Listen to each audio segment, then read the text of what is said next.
রশিদ খান, তুমি আজ পর্যন্ত মুস্তাফিজের বলে যতবার আউট হইছো, আমার মনে হয় পৃথিবীতে এমন কোনো ব্যাটিং অথবা বোলিং নাই যে এতবার আউট হয়েছে মুস্তাফিজের বলে।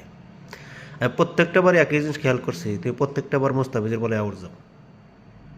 তোমার আসলে টেকনিকের সমস্যা। তুমি বোলিং ভালো করো ঠিক আছে, কিন্তু ব্যাটিংয়ে যায় মুস্তাফিজের কাছে ধরা। আপনারা কি কন, মুস্তাফিজের সাথে কি আসলে পারে রশিদ খান? আমার তো মনে হয় না। রশিদ খানের মতো প্লেয়ারে মুস্তাফিজের বল খেলতে হইলে ব্যাটিং শিখতে হইব।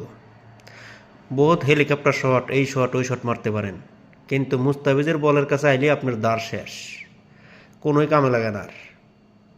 মুস্তাফিজ যে কাটার মুস্তাফিজ আবারও আপনাকে প্রমাণ করছেন। আপনি দেখেন, আপনি বলটা তো খেলতেই পারেন না, প্রত্যেকটা বার এই বলে আউট দেন আপনি। এই জন্য ব্যাটিংটা শিখে তারপরে মুস্তাফিজের বল খেলতে আসবেন। আপনারা কি বলেন? রশিদ খান ভালো একটা বোলিং ঠিক আছে, কিন্তু মুস্তাফিজের কাছে কিছু না। ব্যাটিং করতে আসলেই শেষ, প্রত্যেকটা বার মুস্তাফিজের হাতেই সে মুস্তাফিজের বলে আউট যায়। আমি এই জিনিসটা খেয়াল করে দেখছি। আপনারা কি বলেন?